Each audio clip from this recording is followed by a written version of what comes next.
kabla ya pumziko nitaangalia taarifa zingine hapa, ambapo wakazi wa Nairobi walimiminika kwenye eneo la kitalii ili kuhamasisha utalii wa ndani kulingana na wito wa serikali.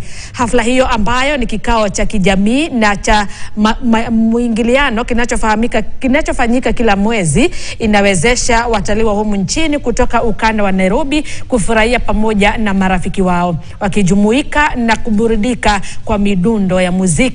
Sekta kadhaa za huduma zimezindua shughuli mbalimbali ili kuongeza uhifadhi wa nafasi ya malazi kabla ya msimu wa sikukuu ya Krismasi na mwaka mpya.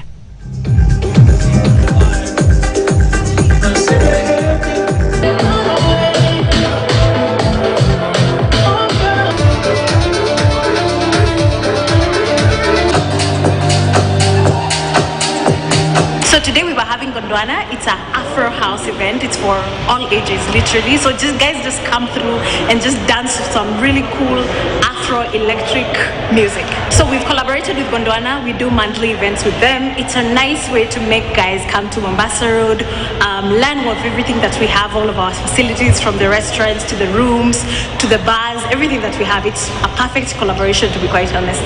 It's a way of us giving our clients different tastes. So entertainment is one of them.